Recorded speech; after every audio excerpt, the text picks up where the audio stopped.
Hi, it's Ralph Henderson with Supply Chain Today. Today, you're going to hear from somebody who ran entertainment at Disney, worked for entertainment at Universal Studios, and has done a plethora of other jobs and projects that I believe you're going to find fascinating. And we're going to talk about how it applies to the supply chain space and material handling. Dave Goodman is my guest today, and he's going to walk you through what he's been doing for the last handful of years in the world of neuroscience and how we can maybe be more creative and more innovative. And the reason I think this is important, because as we come out of this black swan that we've been in, this is an opportunity for us to look at ways to strategize, to be thinking about what we can do to be even more impactful, and to truly take our game up a notch or two. I think you're going to enjoy this, and more importantly, hold on for an offer that Dave's going to give you. And I don't often do this, as you guys know, but there's an offer in here where he's going to offer you something that isn't going to cost you anything financially. But in order for you to take advantage of it, it is going to cost you a little bit in the way of belief and application. Take a look at this. Supply Chain Today with Ralph Henderson.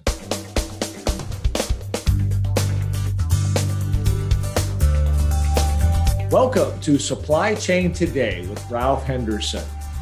Today, I am joined by someone who has run entertainment in companies like Disney, Universal, as well as worked with a variety of other companies. And he has talked about entertainment, innovation, and neuroscience. So now you're asking yourself, what is he doing on a supply chain show? That is a great question. Supply Chain Today, welcome, Dave Goodman. Ralph, hello. Good morning, good afternoon to your listeners and viewers wherever they are in the world. Thank you so much for having me. I appreciate it. No, my pleasure. Hey, listen, as you know, one of the things I love to do is bring people on that are a little bit outside of the scope of the normal supply chain show. And the reason you came up is because a few years ago at one of our annual conferences that MHI, one of the largest trade associations in our space, had a speaker who told us rightfully that we had been served by this linear thinking for many years, but now we were in this exponential thinking time. And I thought, that is so true. But when you're talking to supply chain folks and materials handling folks, and you tell them they need to start thinking exponentially, the real question becomes, how? So maybe you could share with the audience a little bit about, how do I do this? Well, that's a fascinating question and a great response, because how is the only thing that ultimately matters. It's one thing to have the philosophy. It's another thing to have the actual, is there a formula? Is there a process? Is there a methodology? And I asked that same question when I was at Disney, to be quite frank. When I was the head of Disney, I kept looking around at all these creative people. And quite frankly, I didn't think I was very creative. Oh, my. And I thought, I wonder if there's a process to help people think differently, think more innovatively, just plain think beyond out of the box. How do we even think in the box? How do we get even more creative? Because quite frankly, every project we ever had a box. It had a budget, it had a brand, it had a this, there was always a box. We were always confined to something. So we started this research. In fact, I started it over 30 years ago about how do we figure out what's happening in the brain to the point where we can learn how to think differently and then change our dynamic, change absolutely anything that we need to change simply by thinking differently. So we created this process called spiral thinking. Now, spiral thinking is a lot different because it combines linear thinking, lateral thinking, abstract thinking, all these different models that are out there, design thinking, agile. There's all these techniques and things that are out there and have some are wildly successful. So I won't put any of them down by any means because they all have benefit. But what we learned through creating this spiral thinking process is we have learned that we can use the whole brain, not just the left side or the right side, and all those things that were kind of assumed to be. If you're creative, you're using a certain side. If you're analytical, you're using the other side, blah, blah, blah. Long story short is the spiral thinking method is the one that we found is the most effective if you want to generate the most number of ideas, then filter those ideas through the things that really, really matter to generate the things that matter most to you, to then go after the project, the challenge, the problem, the product, whatever it is you need to create, and actually be successful in the execution. You know, a lot of people have these notions of brainstorming, and brainstorming's been going on for decades and decades, right? Right. Mostly it's horrible. Mostly it's terrible. Right. And it's because we are not doing it in the proper process. If we use this process, what happens is, here's the neuroscience part, and I don't want to get too nerdy on this, but here it is, okay? The neuroscience part is if you do it in the proper process with the proper sort of confinement, you can actually open up the whole brain.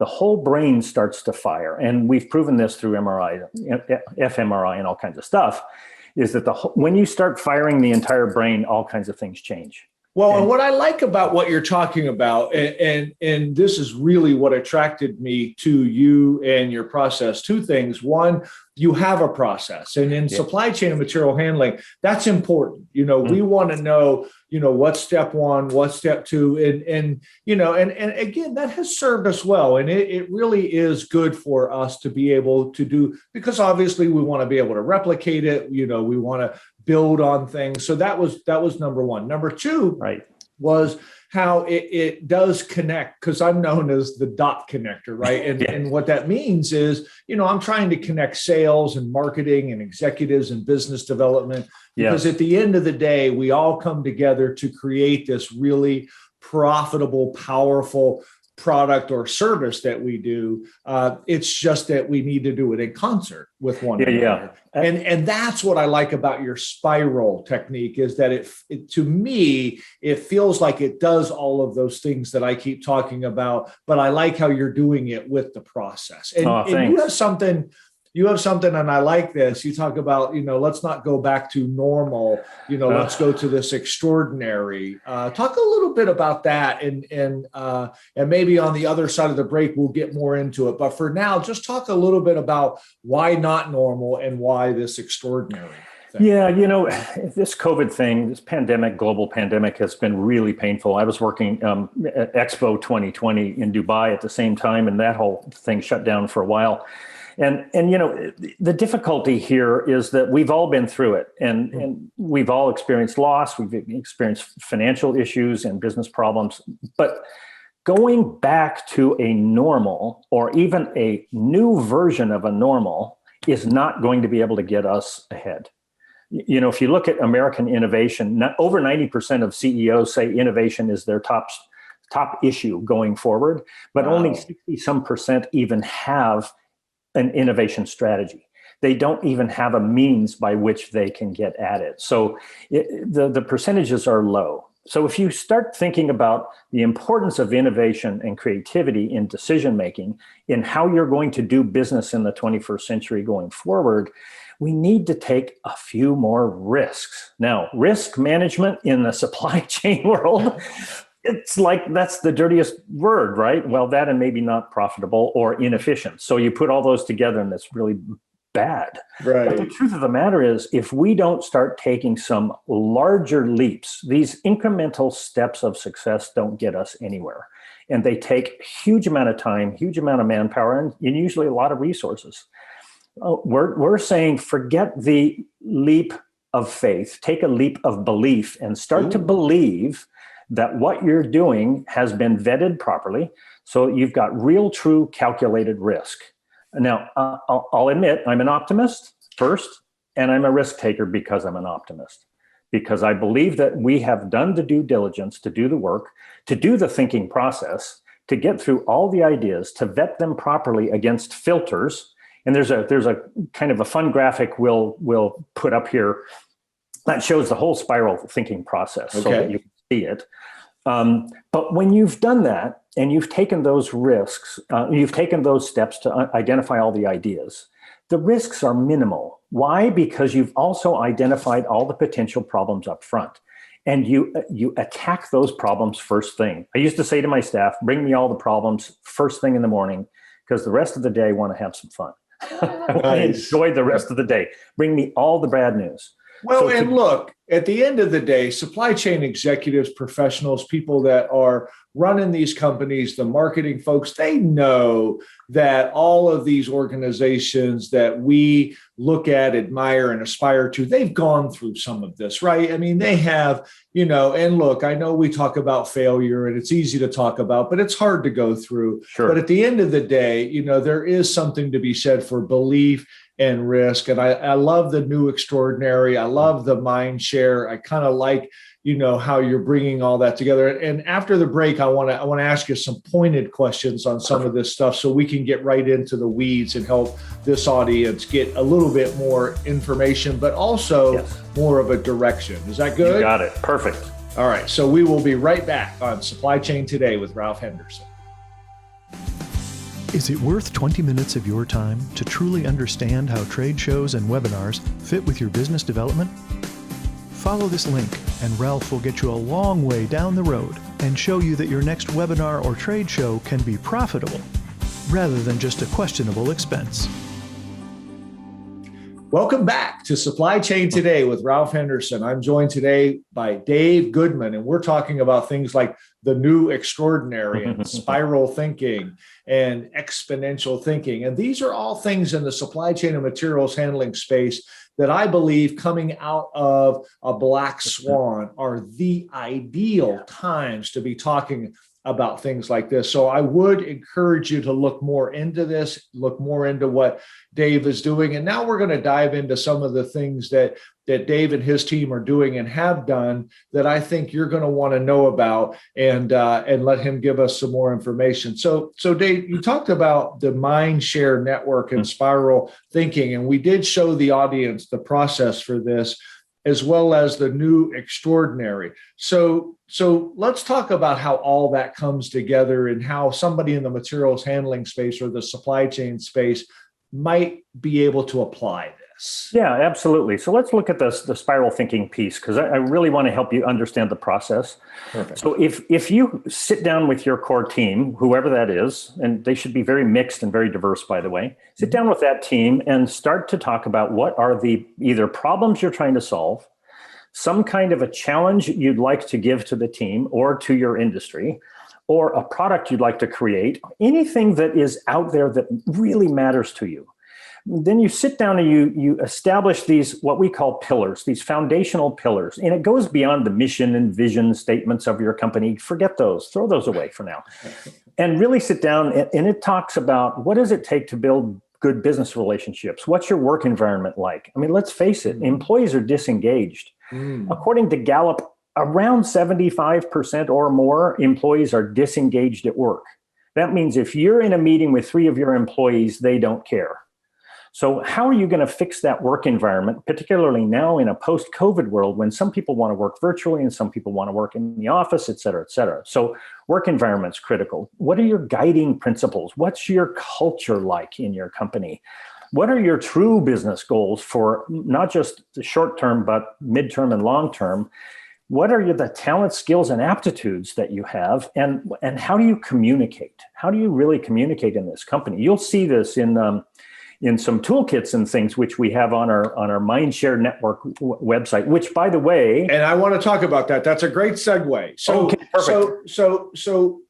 So one of the things that the supply chain material handling space loves is applicability of information, which I believe we've showed that here. And I appreciate that, because there is a process, yes, and it is replicable, and yes, it's definable. But one of the things that you're doing that is also attractive, that I mentioned as we opened the show before I even brought you in, is you have some tools that you are right now offering. And I want you to say that to this audience on what are those and what is that offer? Absolutely. Well, the Mindshare Network has been a subscription website now for several years. And we decided, not only just because of COVID, but also because of Ralph, we're going to open this up to all of you guys for free. So if you go to the mindsharenetwork.com, you'll have all kinds of, literally hundreds of things on this website, which now we've opened up for you for free. So check that out. There's a lot of toolkits in there, digital toolkits, which you can use, print, you can do them online, they're writable PDFs. It will walk you through the entire process, and you can use these PDFs over and over and over again. So that's fantastic. Thank you so much for doing that, because look, at the end of the day, there's a lot of people out there that are struggling, and I believe want to do something. They do. Yes. They just don't know what to do or how to do it. So having some tools. So what are some of the things that maybe if you could paint a vision for them, what are some of the things they might expect to see or feel or do as a result of maybe using some of these tools? Well, it's funny, see and feel. You mentioned something that's pretty important in our industry, in the entertainment industry. Everything is about how do you feel. And you know, how you feel sets up your brain, by the way, going back to neuroscience. So if you have a big idea that you think we ought to go after this idea, and it makes you feel right, it makes you feel optimistic, happy and positive and going after it, that's just part of the step. Well, that's one of the steps. That's exactly right. And, you know, and I know we mentioned at the beginning of the program that you worked with Disney and Universal and some of these other places in entertainment. And the thing I want to say right now to the material handling supply chain executives and marketing people out there is don't believe that those folks are the only ones that are allowed to do this stuff. We're allowed to do it too. Right. People have good experiences. We can help them have good feelings. And so I just wanted to make sure I said that as you're explaining that to this audience. This isn't something that has to be outside of our space. No, absolutely. And in fact, it should be in everybody's space. I agree. I mean, we should be enjoying the process, right? And building entertainment, there's a whole lot of linearity in building an entertainment show or a big parade or a fireworks show, whatever it may be. There's an enormous You're talking to a producer. I totally get that. Yeah, exactly. I mean, you know what that's like. There's a point in time where it's project management, and that's what you're doing to get open. But when you have that big audacious goal in front of you and everybody's working toward that goal, I'm telling you, the engagement thing becomes easy. Everybody's self-motivated. Everybody comes to work ready to go. Everybody's there as a team, and it truly works. It absolutely works. Then when you put all those processes, all those thoughts and all that energy, all that collaborative energy into then the spiral thinking process, where we dreamscape, we don't brainstorm. We dreamscape, we ideate, which is filter out those ideas based on what matters most. Then you do the design steps. Let's design the steps to get it done. Who's going to do that work, and when do they owe it to us? And put champions on those projects. Go build the darn thing and go have fun experiencing, and then have a glass of champagne celebrating your success. Nice. If you can't see the success, you're never going to get there, you know? Right. No, that's exactly right. Whether you like football or not, you know, you got to have a goal line. Yeah, that's right. And, you know, and I know I overuse sports as analogies and metaphors, but the reason I do is because it's so easy to see it, right? Yeah. And it's why they're so successful in attracting us, is because they get that. And I think you in entertainment, you know, you understand that. Hey, well, we used to say, you know, I'm standing there next to Roy Disney and Michael Eisner and Jeffrey Katzenberg, and we're watching this show. Okay, so how do I feel about that? That's right. If I'm nervous, if I'm scared, if I'm fearful, guess what? I failed already. No, I should be standing there going, I can't wait for them to be happy about it. But the most important thing was, how did the guest feel about it? That's right. Even if those three guys were unhappy and the guest was thrilled, we were still a success. Absolutely. No, that's right. And again, we can do that as well in this industry. Absolutely right. So in addition to the tools, in addition to the things, obviously, we're going to promote with this show, if somebody wants to get a hold of you guys, if they want to engage with you or maybe have a conversation or something, what's the easiest way for them to reach out to you? You know what? We'll pull up that contact page on the back of that deck and grab a phone call, send us an email, whatever's best, get us through social. Whatever you want to do. We're available. We'd love to chat with you. If you want to work with us directly, there's a way to do that as well. So we'll include that in our kind of new extraordinary deck. And, you know, we're just excited that we think it's time for the world to change. Here's my final thought. Change happens to us, but transformation happens because of us. So the change that hit us hard is now our opportunity for transformation. And COVID may have been a horrible, horrific thing, but we've got an opportunity now to do better than ever before and not experience a normal. Let's go for a new extraordinary.